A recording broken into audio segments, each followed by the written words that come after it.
Dar paso a la primera mesa, la mesa Patrimonio Bibliográfico. Tengo el honor de presentar a ustedes a la doctora Marta Romero. Es investigadora del Instituto de Investigaciones Bibliográficas de la UNAM, Biblioteca y Hemeroteca Nacionales. Ella estudió licenciatura en Química Farmacéutico-Biólogo en la Universidad de La Salle. Exacto. Y encuadernación en la Escuela Nacional de Artes Gráficas en México. Hizo la especialidad en restauración de libros en el Instituto Perlarte y Restauro en Italia, y el doctorado en Historia de la Encuadernación en la Universidad de Artes de Londres, Inglaterra. Actualmente colabora con el Comité Mexicano Memoria del Mundo como secretaria y miembro ad hoc, y es jefa del Departamento de Preservación y Reprografía de la Hemeroteca Nacional de México. Ha tomado varios cursos de actualización sobre encuadernación y preservación, conservación y restauración de libros en Europa, Estados Unidos y México. Es profesora de la Escuela Nacional de Conservación, Restauración y Museografía Manuel del Castillo Negrete y ha sido profesora invitada en Estados Unidos, Bélgica, España e Inglaterra. Como restauradora y encuadernadora de libros ha trabajado para diversas bibliotecas del país, tales como la Biblioteca de la Capilla Alfonsina, la Biblioteca Miguel Lerdo de Tejada de la Secretaría de Hacienda y Crédito Público, además de haber dictado varias pláticas, tanto en México como en el extranjero, sobre historia de la encuadernación mexicana y la conservación de libros. Cuenta con varias publicaciones en torno a estos temas. Sus encuadernaciones artísticas, además, se han expuesto en México, Canadá, España, Suiza y Alemania. Las líneas de estudio de la doctora Romero van en torno a la investigación y son hacia la historia de la encuadernación y particularmente la encuadernación mexicana, así como la conservación y restauración de libros. Con ustedes la doctora Marta Romero.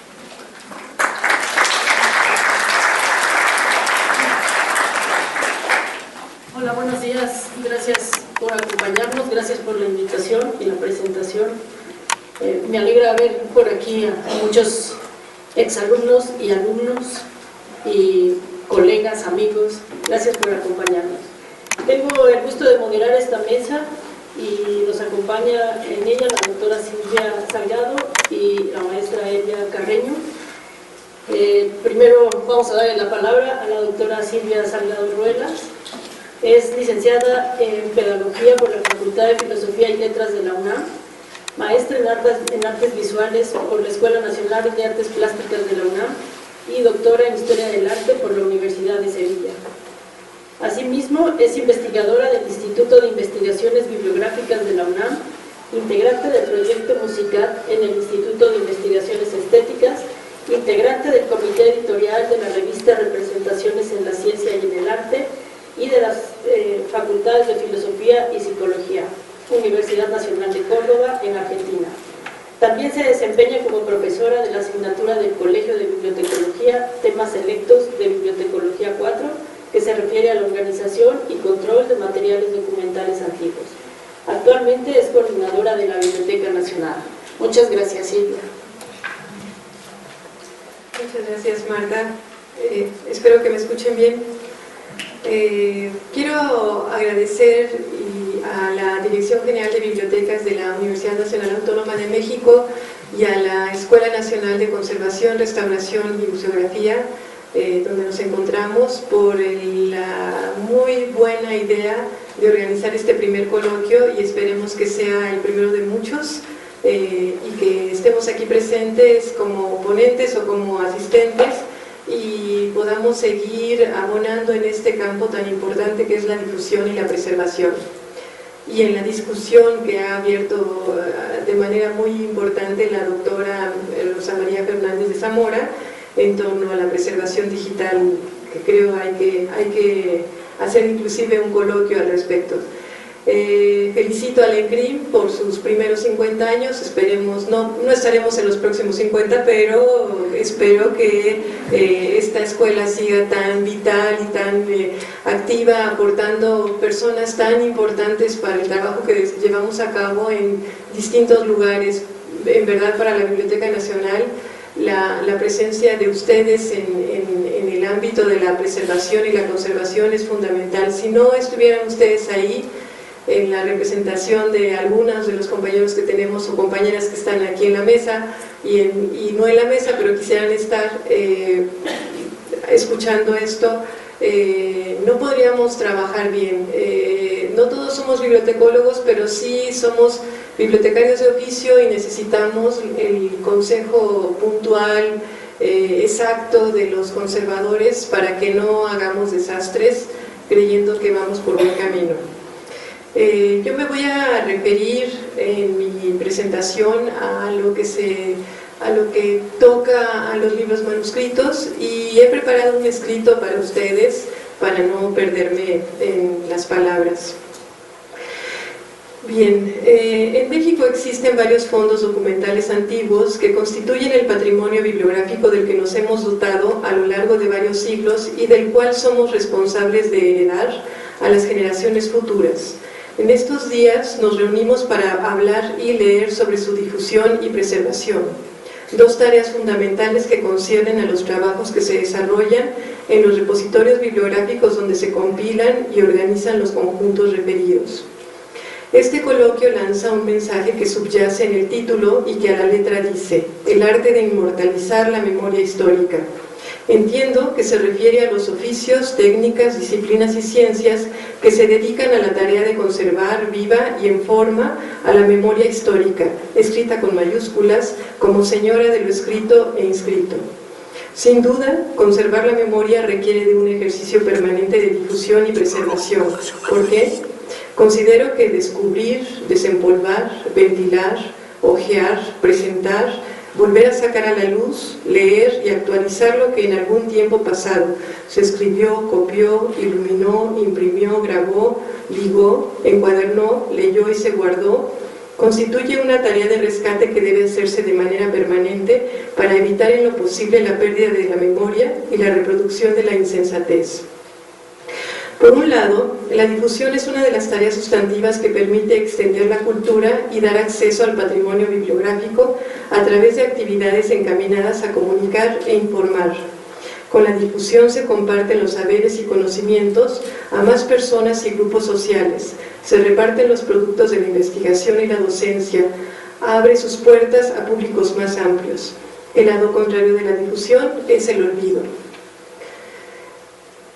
Por otra parte, la preservación que hoy en día se cita tanto y que existe hace mucho tiempo es definida por la UNESCO como, cito, la suma de las medidas necesarias para garantizar la accesibilidad permanente al patrimonio documental. Con ellas, y cierro cita, con ellas se procura la integridad e intervención mínima de los documentos originales, pero también se reconoce y respeta el paso del tiempo. Hoy en día, la preservación es la cubierta bajo la cual se gestionan y administran las políticas y acciones tendientes a conservar la documentación en las mejores condiciones posibles. Pero he dicho que existe desde tiempo atrás, porque sin ella no conservaríamos, no tendríamos historia, no habría tablillas, rollos, volúmenes, códices, ni bibliotecas o fondos antiguos.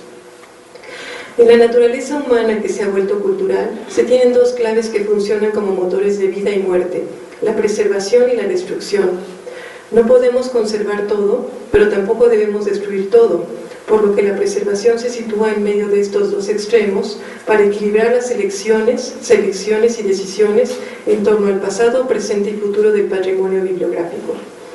Una vez manifestado lo anterior, paso a presentar el tema que se me encargó desarrollar y que tiene que ver con la cultura manuscrita e iluminada.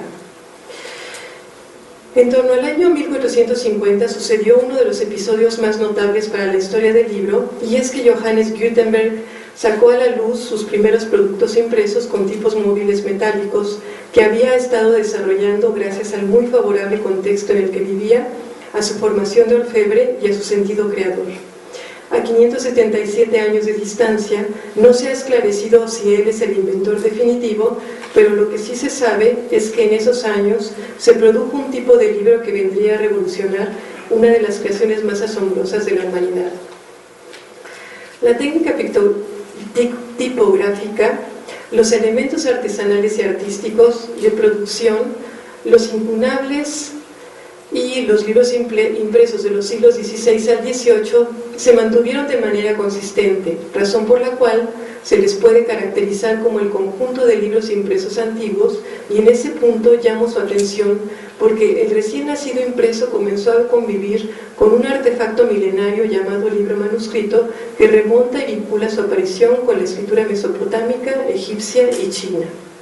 No es aquí el lugar para contar y trazar esa historia, pero quiero llegar al punto en el que la aparición del libro impreso significó para el libro manuscrito una etapa de transformación y convivencia.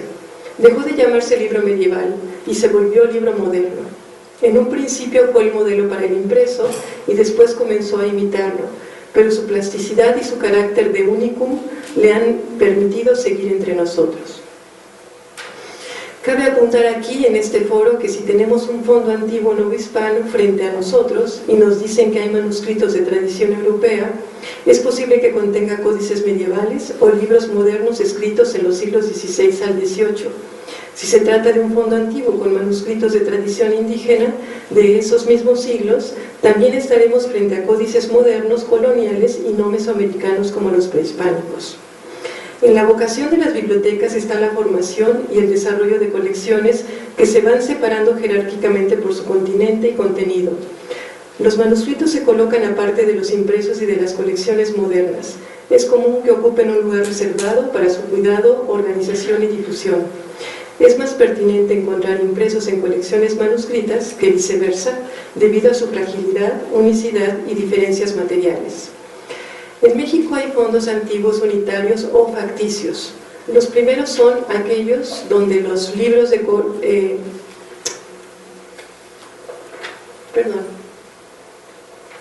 me salté una hoja. Hay muchos tipos de libros manuscritos que se guardan en los fondos antiguos. Algunos son de origen administrativo, como los inventarios, memorias, catálogos, que se separaron de sus cuerpos documentales o de sus archivos. Otros pueden ser de uso escolar o personal, como los cuadernos de notas de clase o apuntes de cursos en colegios y seminarios novohispanos. Los hay de borradores literarios, dramáticos o versiones últimas para la imprenta, y hay también de lujo como las cartas ejecutorias, las horas iluminadas o los libros de coro. Los libros manuscritos que se conservan en los fondos antiguos son de un gran valor histórico porque portan las huellas de su producción, circulación y uso. No es común conservar íntegra una biblioteca particular o institucional de libros manuscritos, pero sí se pueden detectar colecciones facticias como las del Museo Nacional de Antropología e Historia y sus testimonios pictográficos, o los de la Biblioteca Nacional de México que proceden de distintos orígenes y épocas. Un caso que sí permite conocer e intentar reconstruir un fondo antiguo con manuscritos modernos es el de los libros de coro. En las fuentes primarias no los llaman bibliotecas, sino librerías corales, y no son obras que se colocarán en repositorios con usuarios que quisieran consultarlos. Son más bien libros de uso litúrgico que debían estar dispuestos cerca del coro para cumplir el ritual sonoro de la iglesia o el convento. ¿Qué preservamos y difundimos sobre los fondos antiguos con libros de coro, cantorales o corales? Hasta donde sabemos, en México se conservan las colecciones más notables de este tipo. En Canadá y Estados Unidos existen conjuntos formados por el coleccionismo y las obras proceden principalmente de Europa. En América del Sur hay colecciones nativas o adquiridas en Lima y Cusco, Perú, así como en Buenos Aires, Argentina. En México hay fondos antiguos unitarios o facticios. Los primeros son aquellos donde los libros de coro permanecen en su lugar de origen o al que llegaron por encargo para poder cumplir con su función litúrgica, mientras que los facticios son los repositorios que se formaron bajo el concepto institucional o particular, público o privado, de archivo, biblioteca o museo, donde se reúnen, organizan, preservan, principalmente como patrimonio bibliográfico, pero no es común que se pongan en servicio o difundan porque su naturaleza los hace ser artefactos complejos, difíciles de manejar y entender. Hace 22 años comencé a interesarme en esos materiales porque me acerqué a la colección facticia de la Biblioteca Nacional de México, que por cierto no he agotado, no crean que ya hice todo ahí, están cordialmente invitados a ir a estudiarlos. Después conocí el fondo unitario pero fragmentado de la Catedral de México, donde comencé a reconocer indicios y huellas transatlánticas que me permitieron comparar lo hecho en México o en Sevilla. Cabe mencionar que antes de que iniciara el proceso de organización de los libros de coro de la catedral, estos se encontraban en armarios cercanos al coro, así como en el archivo musical del Cabildo. Luego se abrieron lentamente las puertas para entrar al Museo Nacional del Virreinato, donde encontramos la otra parte de la colección catedral e identificamos un gran lote de libros que salieron de la Biblioteca Nacional. Y estoy hablando en plural porque no soy la única que está trabajando este tema. Hay un equipo de personas muy amplio de diferentes instituciones de aquí mismo que han abordado este tema. En el Museo Franz Mayer pudimos observar el resguardo de un conjunto facticio de cantorales adquiridos por el coleccionista alemán en el siglo XX. Hace 4 años conocí y comencé a inventariar poco a poco, piano a piano, los 67 cantorales de la Catedral de Durango y encontré algo que ya se sabía allá. En realidad no estoy encontrando cosas nuevas, realmente ahí han estado, pero la cuestión es difundir. Y no sabían en Durango la dimensión de los vínculos que los artesanos y artistas del libro que trabajaron para la Catedral de México habían establecido. O sea, estos artesanos y artistas que estuvieron en el siglo XVIII trabajando para la Catedral de México también trabajaron para el Obispado de la Nueva Vizcaya, por lo que el inventario que nos está ayudando a vislumbrar la producción, circulación y uso de los fondos bibliográficos novohispanos en Durango y también en Guadalajara. Cabe mencionar que este se ubica muy cerca de la Torre de los Libros que bien conoce la maestra Elvia Carreño, donde se conserva la biblioteca de José Fernando Ramírez, bibliógrafo y antiguo director de la Biblioteca Nacional y de la Imperial de Maximiliano. Voy a poner algunas imágenes de 3 libros que encontramos en la Biblioteca de México y que son los descubrimientos, hallazgos o encuentros más recientes. El año pasado recibí una noticia que me volvió a sorprender y provino de la Biblioteca de México José Vasconcelos, ubicada en la Plaza de la Ciudadela. 2 buenas amigas me invitaron a hablar de un supuesto solitario libro de coro que ahí se resguarda y ante tal invitación acudí a identificar la obra. Mi sorpresa fue mayúscula, ya que pude hojear de principio a fin un libro de coro en el que pude observar indicios que remiten a una época anterior a los acuerdos del Concilio de Trento, publicados en 1565, debido al que el texto es un palimpsesto. Ahí está el palimpsesto, está borrado y está reescrito. Presenta una asignatura topográfica antigua en 8 cuadernos de la tradición medieval, útil para el encuadernador. Y esto es a ver si lo ven. Sí. Sí. Esto es un C4 y este es un C5. Es una indicación para el encuadernador, el ligator, que vaya armando los folios conforme le va diciendo el copista. Así que estamos viendo una tradición medieval en un libro novohispano o que está en una biblioteca pública mexicana y que está esperando ser estudiado. Por todos lados, por la arquitectura, por la nueva encuadernación, pero que está en el lomo enseñando todo, ¿no? Todas las costuras, todo lo que quisiera un encuadernador y un conservador ver, ahí está, y son 3, ¿no? Entonces, el libro que estamos viendo es muy sobrio en decoración, pero emplea tinta azul. Ahí está, la tinta azul. Está repintado, tiene letras taraseadas de buena factura. El volumen perdió la encuadernación, por lo que se puede observar su estructura y funcionamiento. Presenta 3 fracturas, varias mutilaciones, se robaron la Navidad, como 40 folios de los 197 folios que lo componían, además del deterioro que provoca la falta de una cubierta, pero la Biblioteca de México se ha preocupado por proveerlo de una cubierta adecuada y resguardarlo en su caja fuerte en espera de un buen tratamiento. Los otros 2 que después salieron, entonces ya no es el solitario libro de coro que me habían inicialmente invitado a revisar, son estos 2. Y entonces las obras, bueno, la primera es un gradual, o misas del propio del tiempo, son términos ya de contenido, por lo que el libro anterior que vimos se usaba todos los domingos desde mayo hasta febrero, por eso está tan usado, tan deteriorado posiblemente. La liturgia es la representación por excelencia que celebra lo sagrado, y la Iglesia Católica la ha establecido y extendido de tal forma que todos los días, en varias horas, hay eventos solemnes de mayor o menor importancia que suceden en el seno de los templos. El ciclo litúrgico es el calendario que organiza el tiempo del ritual y es el eje en torno al cual gira ese engranaje temporal que asegura la veneración a Dios. Con esa forma religiosa se desarrollaron al menos dos vertientes importantes del arte, la música y la pintura. La liturgia ha sido un factor fundamental de producción y difusión de las representaciones artísticas europeas que influyeron en el arte de América durante los siglos XVI al XIX, pero también ha sido el crisol de obras con sello novohispano y decimonónico. Entonces, después del primer asombro que tuve con este libro que les comenté, aparecieron estos dos que son hermanos del primero por el estilo caligráfico y decorativo, por la impaginación, la técnica y el oficio. Los tres carecen de cubierta, por lo que el estudio de su estructura y composición puede ser más directo.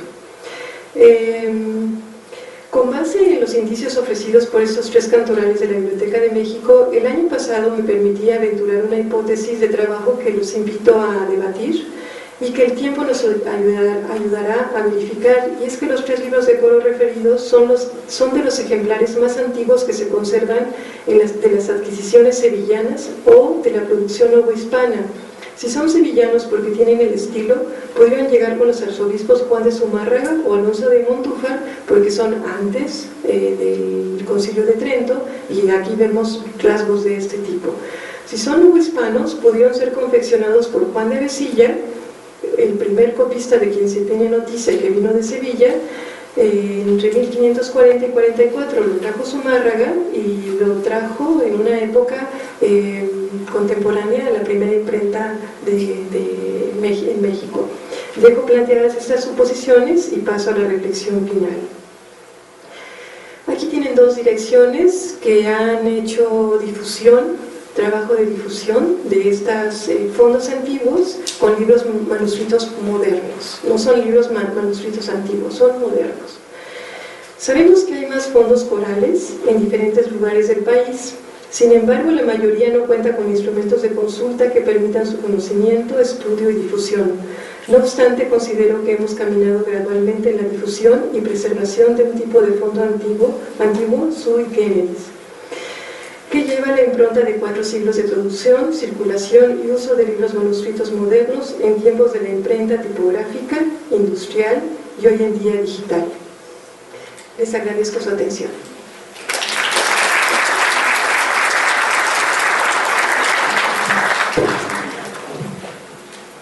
Muchas gracias, Silvia.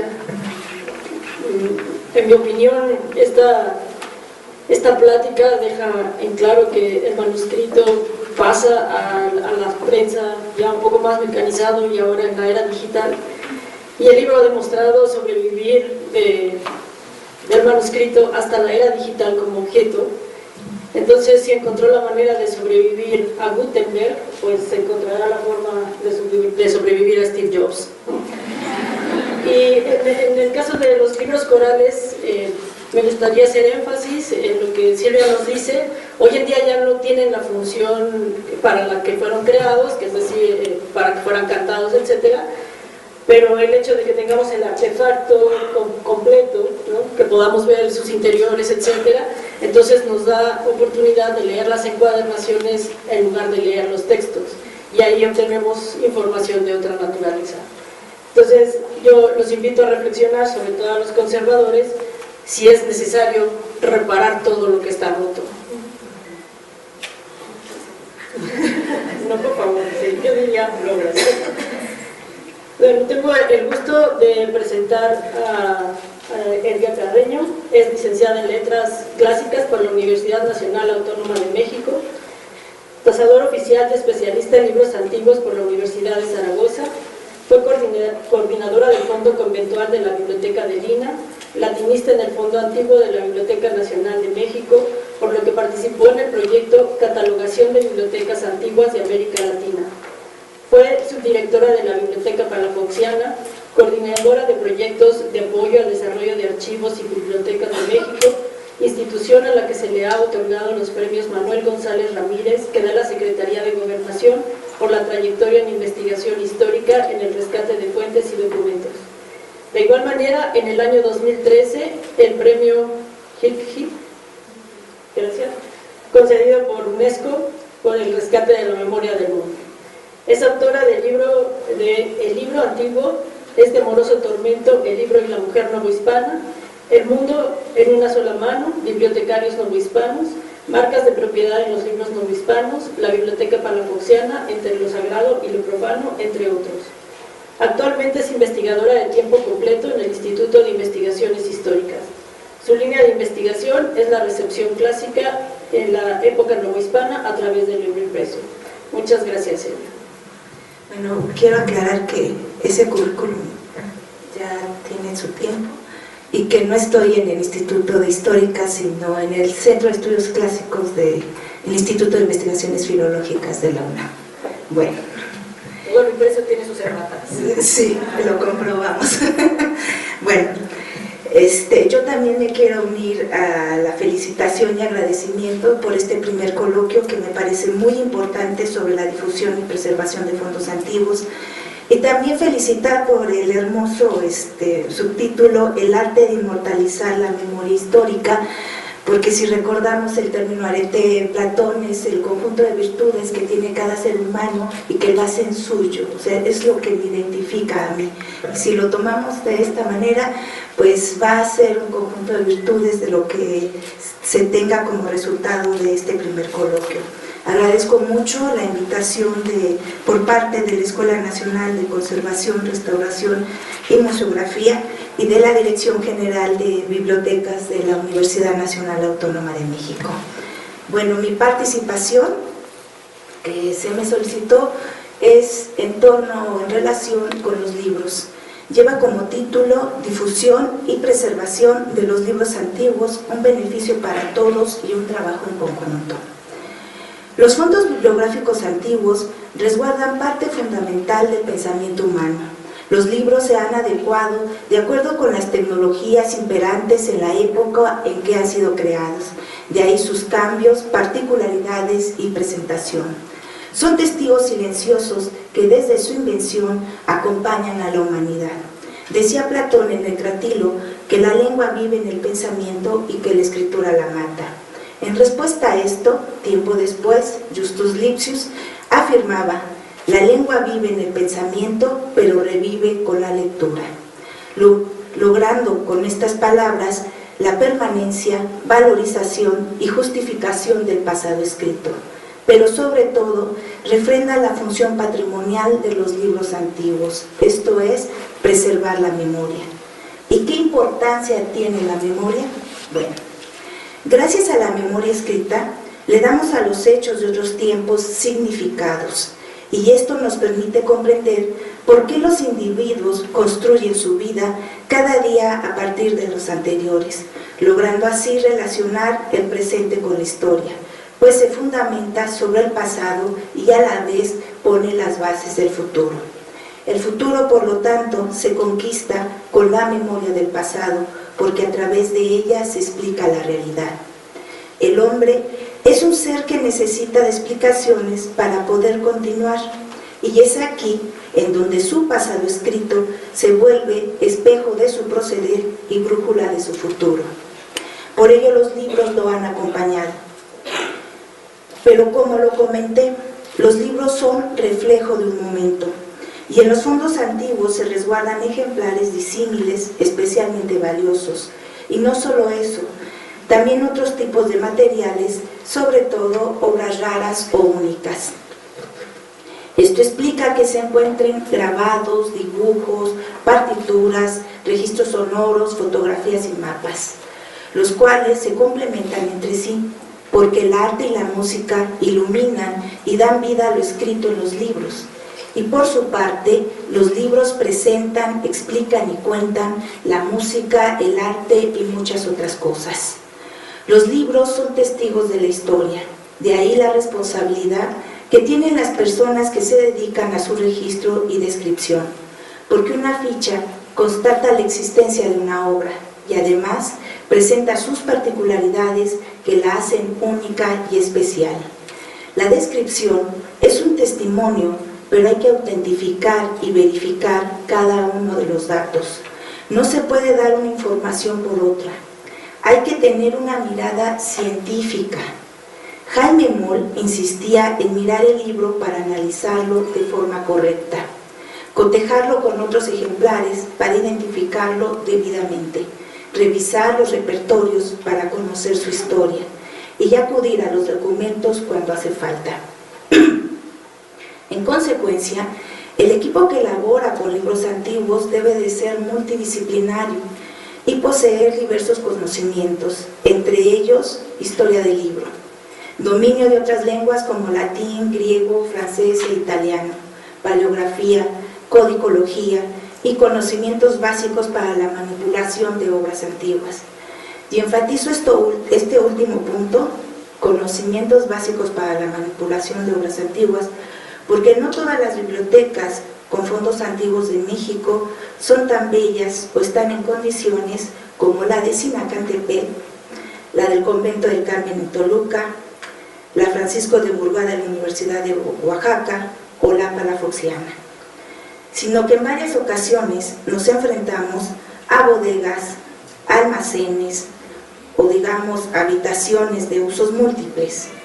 Y es aquí en donde debemos estar conscientes que solo actuará el experto restaurador, pues jamás o difícilmente la persona que registra posee la pericia y sobre todo conocimientos para intervenir una obra o estabilizar correctamente un acervo. Es necesario estar conscientes que una cosa es aprender cómo proceder ante los daños y otra intervenir la obra. Por otro lado, he mencionado la historia del libro como uno de los puntos esenciales debido a que el libro impreso en sus orígenes adopta las características de los manuscritos. Y una de ellas es el carecer de portada sin contra los datos para la identificación en el colofón. Así se aprecia en la siguiente imagen, en donde del lado izquierdo está una portadilla en cuya parte superior hay un grabado. Bueno, ahí, aquí está. Es esta. Hay un grabado, debajo de él se ubica el escudo de armas de los reinos de España, el cual posee una filatelia o cartela,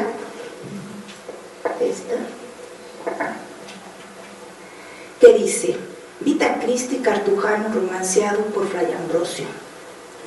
Esto sin duda nos acerca a la obra, pues conocemos el título Vita Christi, el autor cartujano, es decir, Landulfo de Sajonia, y el traductor tal Ambrosio.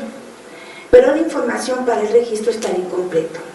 Es por ello que acudimos al colofón, que está del lado derecho inferior, y dice, es el párrafo en tinta roja: aquí se acaba el primer volumen de la primera parte de la Vita Christi Cajano, interpretado en latín en romance por Fray Ambrosio Montesino, de la Orden del Santísimo Seráfico Francisco, por mandamiento de los cristianísimos reyes de España, el rey don Fernando y la reina doña Isabel invectísimos, por industria y arte del ingenioso y honrado Estanislao de Polonia, varón prequipo, de arte impresoria, y imprimióse a costa y expensas del virtuoso y muy noble varón García de Rueda en la muy noble villa de Alcalá de Henares, a 22 días del mes de noviembre del año de nuestra reparación de 1502. Con esto queda completo mi registro, pues conozco el autor, el título, el volumen, el nombre completo del traductor, Ambrosio Montesino, el del editor, García de Ruedas, la ciudad de Alcalá de Henares, el impresor Estanislao Polono y el año 1502.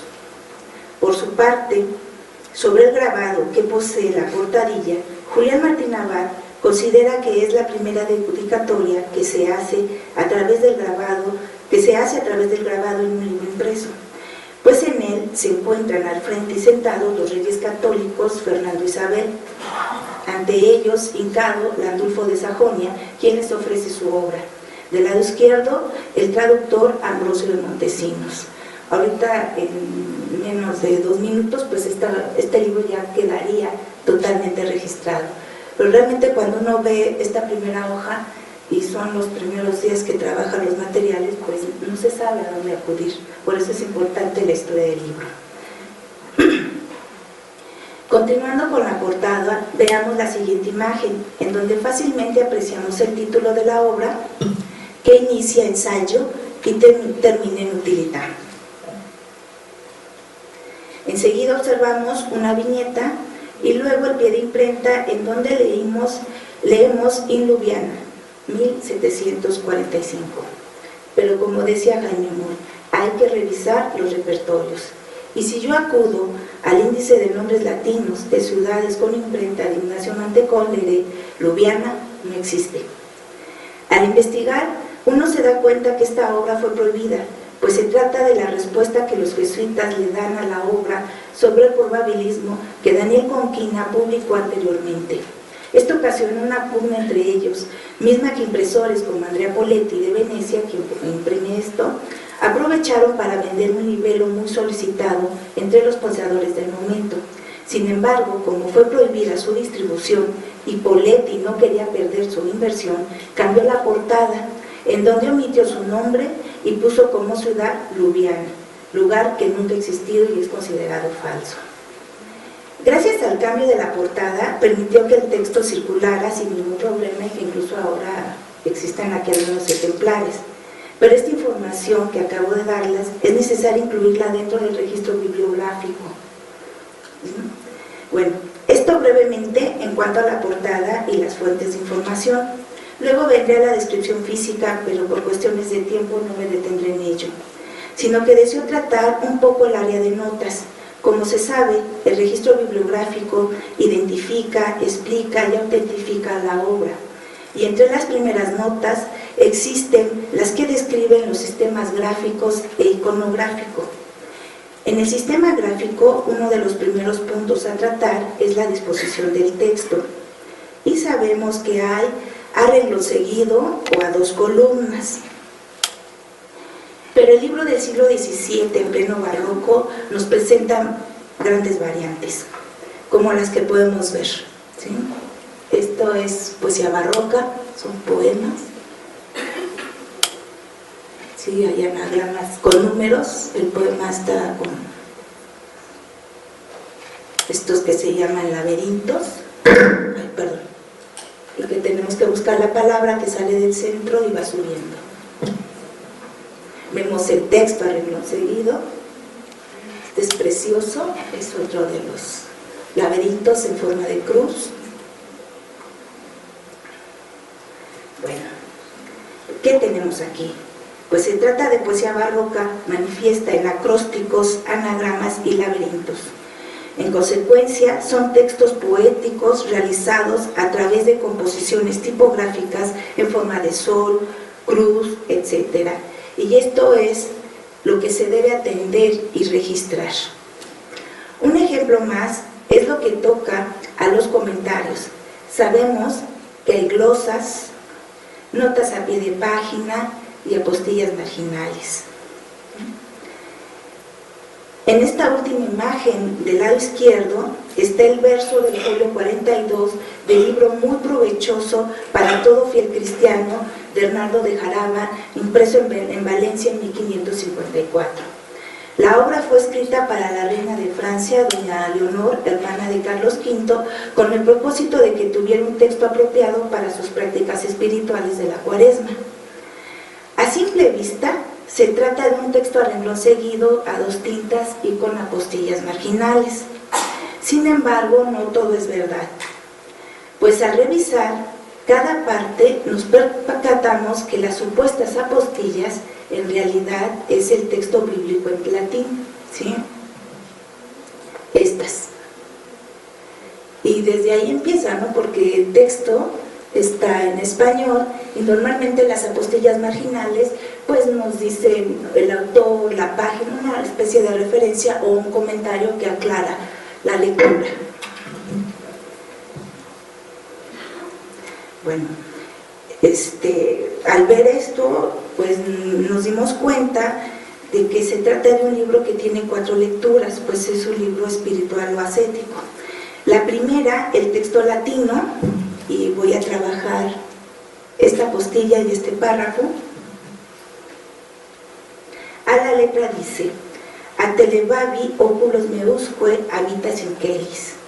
La traducción, que sería la segunda lectura, se ubica en las letras rojas, estas, que se hallan dentro de la caja, y que dice: levanté mis ojos para ti que moras en los cielos. La glosa o explicación está en tinta negra. ¿Sí? Si yo leo desde cómo, y únicamente lo que está en tinta negra, dice: como muy afligido me viese en este triste destierro del entendimiento, mi Señor y mi Dios, en quien yo siempre tuve y tengo mi esperanza. Finalmente, la cuarta lectura, que es el ejercicio espiritual y la enseñanza, se realiza uniendo ambos textos, el negro y el rojo, y dice: como muy afligido me viese en este triste destierro, levanté mis ojos del entendimiento para ti, mi Señor y mi Dios, que moras en los cielos, en que yo siempre tuve y tengo toda mi esperanza. Como es evidente, el libro antiguo es maravilloso y nunca deja de sorprendernos. Por eso, quienes hacen el registro bibliográfico no es solo ver la portada, buscar la ficha en nuestra base de datos y comparar, sino revisar cada uno de mis textos, porque para hacer la descripción, pues tenemos que leerlo, interiorizar con él.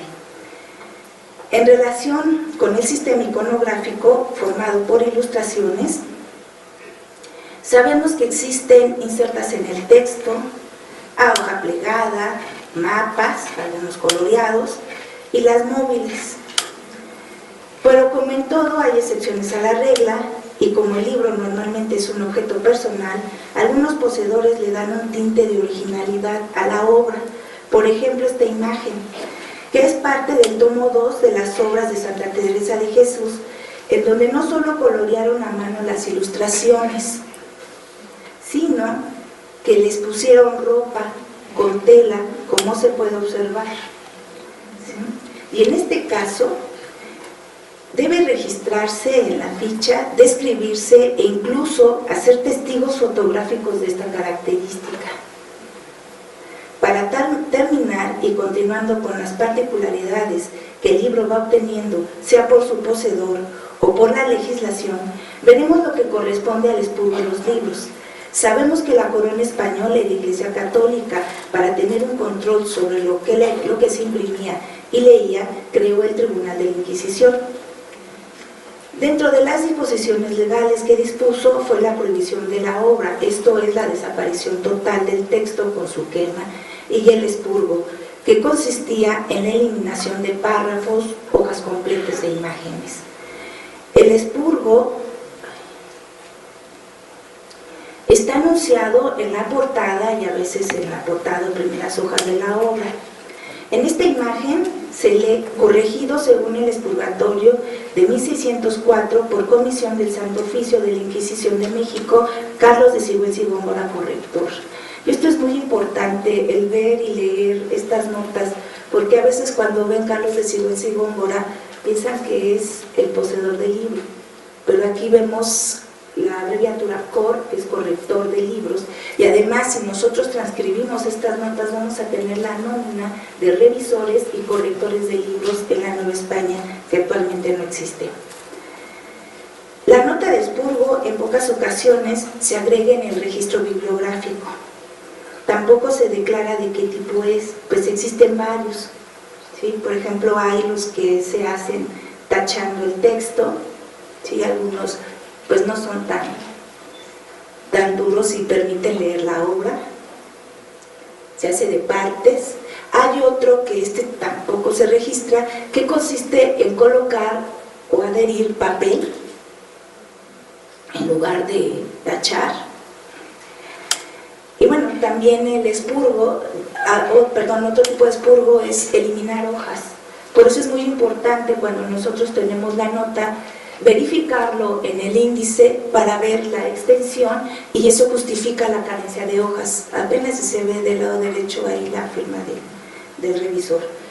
Hay otro tipo de expurgo que es en la imagen, y bueno, también se eliminaba, sí, algunas partes sugerentes. Y hay uno que pues yo llamo decorativo, porque no nada más tachan, sino que ponen figuritas. Y que pues que sí se esmeraron. Bueno, los poseedores dejan constancia de que el libro les pertenece a través de las marcas de fuego, en manuscritos o en estampa. Y bueno, estos exlibris son preciosos. Ustedes pueden ver aquí el de Juan de Zumárraga, como dijeron, el primer obispo aquí en la Nueva España, el del convento grande de la biblioteca de San Francisco de la Ciudad de México, y que es de los jesuitas de Toluca, que vean la leyenda. Dice: Jesús San Ignacio de Loyola, fundador de la Compañía de Jesús, a demonio no entres. Entonces el ex libris no solamente son escudos, nombres, sino también frases que van identificando a la institución o persona. Bueno, los sellos son otros tipos de marcas, seco o lacrado, en los cuales me he dado cuenta que se utilizaba en la Nueva España el mismo marcamo o hierro para la marca de fuego. Pero en mi peregrinar en los fondos antiguos del país, hasta hace como 2 o 3 años, me percaté que existía otro tipo de marca de propiedad que hasta ahora yo no he encontrado referido, y que yo le he puesto el nombre de numérico. Ustedes ven que dentro de la portada hay varios numeritos. Se encuentra en las portadas y emplean el alfabeto de la misma para formar el nombre del poseedor. ¿Sí? Aquí les puse en grande que si primero seguimos los números romanos, o sea, aquí está el 1, que es una M, luego el 2, que es una A, el 3, que es la R, el 4, que es la I, el 5, que es otra A, el 6, que es una N, y el 7, que es una A. Si yo lo junto, dice Mariano. Y luego seguimos los arábigos. Aquí está el 1, que es A, 2, que es R, 3, que es otra vez A, y vean 4 donde lo pusieron, sí, que es una G, el 5, que es una O, y el 6, que es una M, Aragón. Es decir, pertenece a Mariano Aragón. Y bueno, esto yo lo he encontrado principalmente en presos o poseedores que van del siglo XVIII, principalmente. Lo que ahora me preocupa es que como que no había prestado mucha atención, y hay que regresar a revisar los 300,000 libros. Sí, eso sí es preocupante. Bueno, todas estas particularidades son las que hacen atractivos a los libros antiguos y útiles para la difusión y la divulgación. Pero si no se incluye en el registro, es como si no existiera el libro. El libro antiguo no solo se difunde por lo que contiene, pues esto es para un grupo, sino también por su originalidad y relación con el presente, lo que lo vincula con un público en general y lo hace atractivo y novedoso. Un libro resguardado en una biblioteca permite conocerlo, y una biblioteca debidamente registrada logra perpetuarlo, pues gracias a ello se sabe qué se tiene, en dónde está, cómo está y lo que la hace única. Muchas gracias.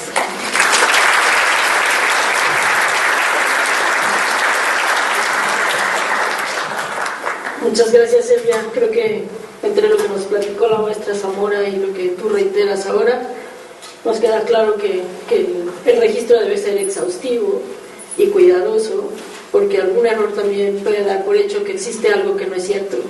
Entonces crea falsas expectativas a los investigadores y grandes frustraciones con las que no sabemos lidiar. Muchas gracias. ¿Hay alguna pregunta? comentario?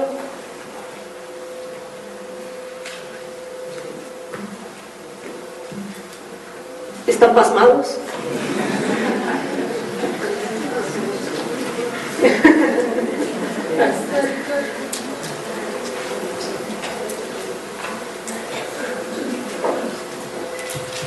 Buenos días. Ay, muchas gracias. Ay, me da muchísimo gusto verte, Elvia, aquí en el INCRIM, que hoy está apoyando el proyecto, y de verdad que gusto volverte a escuchar, volverte a ver.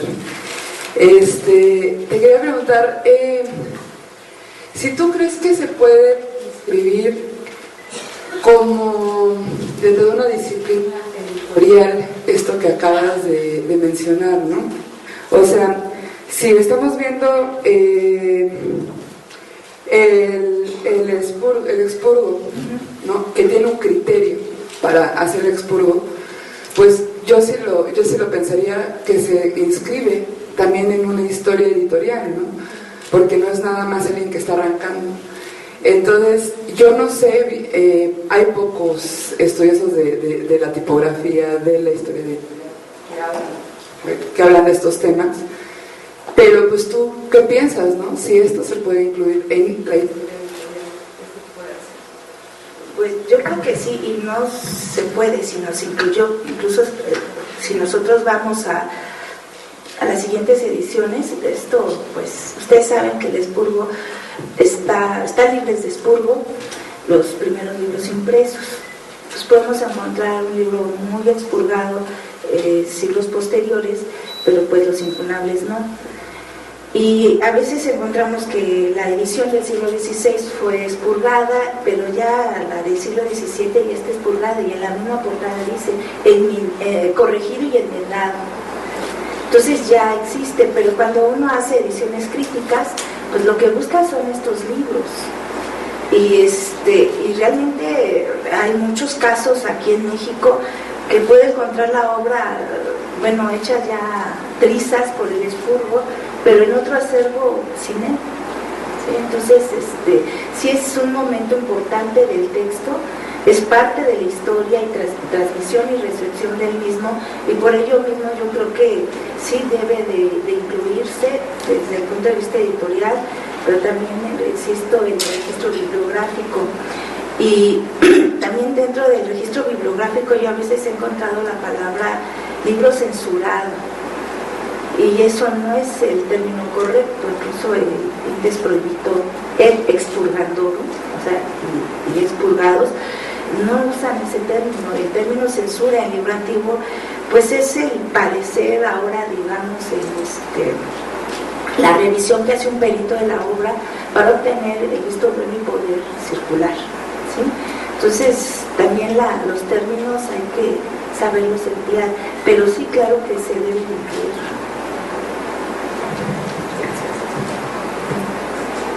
Hay otra.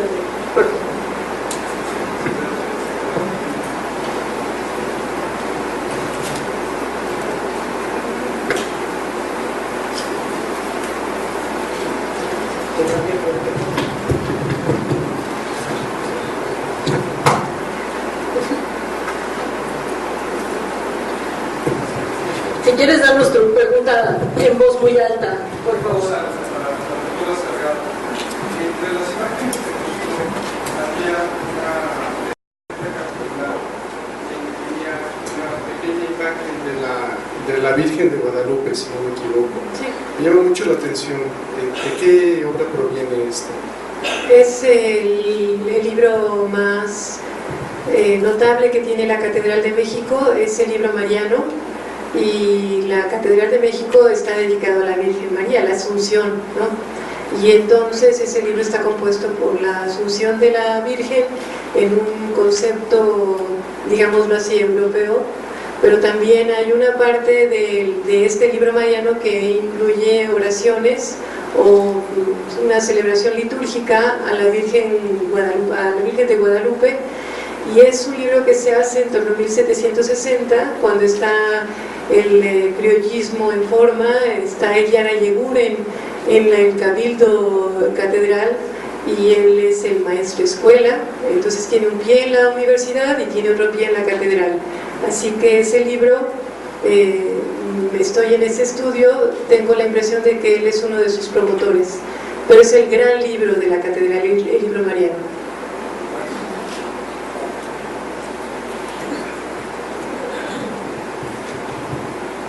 Buenas tardes, felicidades, buenos días, perdón, todavía, de la Biblioteca La Fragua de Puebla.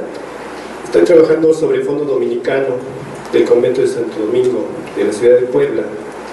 He encontrado los misales, bueno, no he encontrado, ahí están, pero estoy trabajando sobre ellos, y principalmente he visto ahí que en las ediciones que han salido del siglo XVI o XVII, luego salían las misas votivas y eran impresas y agregadas a los misales.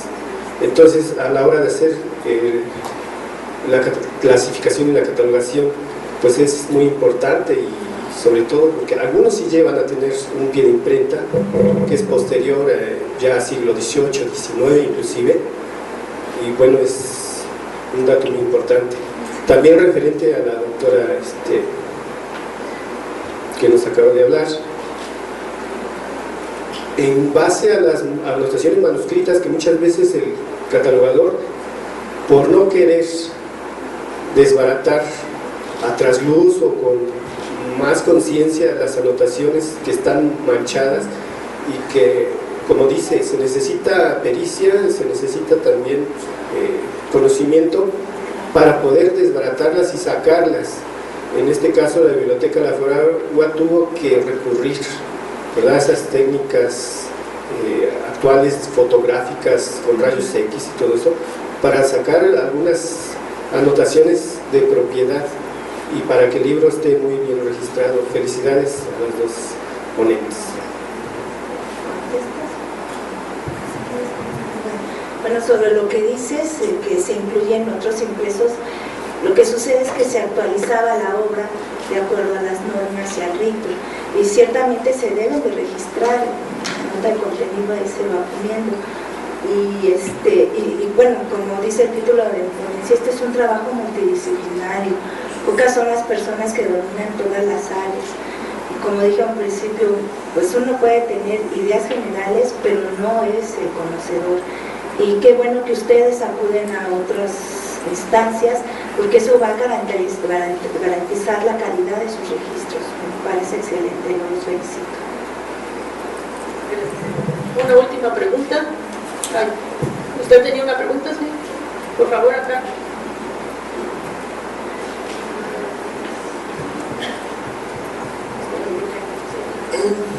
Muy buenos días, pues una felicitación a la mesa, un excelente panorama del libro antiguo, y pues una felicitación por su trabajo. Y no es una pregunta, es una recomendación. La doctora Salgado, pues por otros lugares en los que estamos inscritos también, hemos conocido algo más de su trayectoria, y es realmente notable lo que ha hecho por rescatar estos libros de coro. Yo no lo sabía, pero una de las cosas que les recomiendo, que vale la pena en esta Ciudad de México, si no lo han hecho, vayan a la Catedral Metropolitana. Los libros están exhibidos in situ, en el coro. Cuesta como 10 o 15 pesos, o no sé si ya lo subieron. Ahorita, en esa exposición, la doctora Salgado tuvo mucho que ver. Ustedes pueden ver los grandes libros de coro con los órganos, y pues ya nada más falta el coro, ¿verdad?